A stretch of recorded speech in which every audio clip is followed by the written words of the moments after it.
This is lesson 9-4, midpoint formula.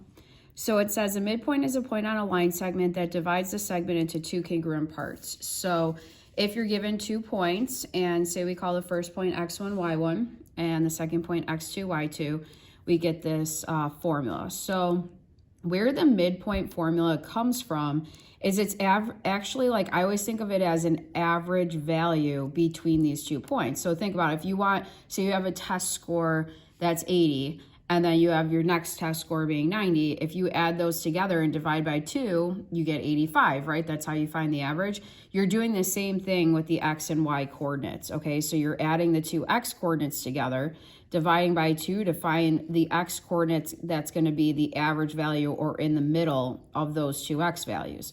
So then you do the same thing for the y values. You add up these 2 values of y, divide by 2, and then that will give you the new y value. So your answer for midpoint, and this is kind of important, is that it's a new coordinate. It's the coordinate that is in between these two on a graph, okay? So that's what this comma stands for. That's why it's grouped with parentheses, because it's going to be some number or some coordinate on the graph. Okay, so then if we go to this first example here, it says method 1. So if you have a horizontal or vertical line segment, just divide the segment in half to find the midpoint. You may need to graph the line. Okay, so for example, this is what we're talking about. If you have a coordinate A, like picture that being your x1, y1, and your coordinate B, x2, y2, what you can do if it's just a horizontal or vertical line is you can graph it. And if you notice, I'm just kind of counting in until I get to the middle. So if you notice, like, the midpoint should be equidistant or the same distance from the endpoint. So this is a length of 1, 2, 3, 4, 1, 2, 3, 4. So this is what the midpoint is. It's the coordinate 1, 4. So then they also show you another example with CD. Like if you have CD and say it's a length of 3, if you cut 3 in half, that's a length of 1.5. So you just want to go 1.5 way towards D, right? Or from D, go 1.5 towards C, so 1.5. So that's how they get that midpoint. Okay, so that's the easy method if they give it to you horizontal or vertically. So then for method 2, it says if you have a diagonal line segment, use the midpoint formula. So that's the formula that we're going to use. And again, it's just take the 2 x's, add them together, divide by 2, take the 2 y's, divide by 2. Okay, so this one's probably like one of our easier formulas. So you can call this x1, y1, okay? This x2, y2. So your midpoint formula is you're going to take x1 plus x2, divide that by 2, and then y1 plus y2, and divide by 2. Okay, so take these 2 x's, add them together. So -3 plus 2, and then divide that by 2. And then add the y coordinates together. So 4 plus 1, and divide by 2. So then from there, it just simplifies. So -3 plus 2 gives you -1. So you technically have -1 over 2, or -1/2. This one gives you 5 over 2, and you could just leave it like that if you want, just because that way it kind of looks like a half. You could, if you wanted to, change these to look like decimals. That's fine as well. Like you could say this is -0.5, comma, 5/2 is 2.5. Okay, so if you want to change it to a decimal, go for it. I would accept either way, either the fraction way or the decimal way, as long as it's exact. If you do get a fraction, though, just make sure that it's simplified to lowest form. Okay, so either one of those would be fine.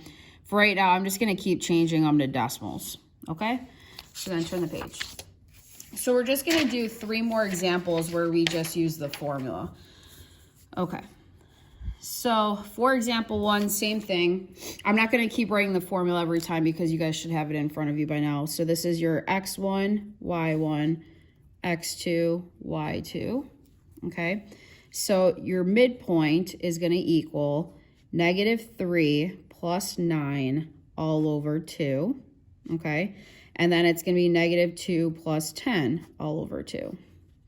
So then carrying this down, -3 plus 9 is 6, so I have 6 over 2. -2 plus a positive 10 is 8 over 2. And 6 divided by 2 gives you 3. 8 divided by 2 gives you 4. And then there's your answer. So this, if you were to graph this point and this point's going to be smack dab in the middle of that segment, okay? So that's the whole goal of this. So then for number 2, same thing. So this is your x1, y1, x2, y2. Okay, so you're going to have 4 plus negative 22 all over 2, and then 1 plus 8 over 2.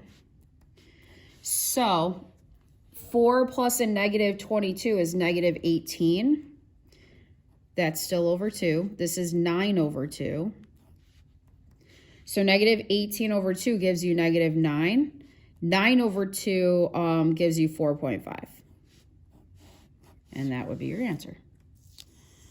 Okay, and then the last example for you guys, it says if we have E and F, okay, so here's your x1, y1, x2, y2. So my midpoint is going to be 5 plus 9 over 2. By the way, guys, it doesn't matter whether you do 5 plus 9 or 9 plus 5. Okay, you add the x's in any order because addition's commutative, so it doesn't make any difference which one you pick to add first. Okay, as long as the x's are in front being added together and the y's are being added in the second position. Okay, so then this ends up giving you 5 plus 9 is 14. So you have 14 over 2. And then this is 18 over 2. So then you end up getting 7, 9. And then that would be your answer. And that's it. So try the homework and check your answers on the PDF answer key. Thank you.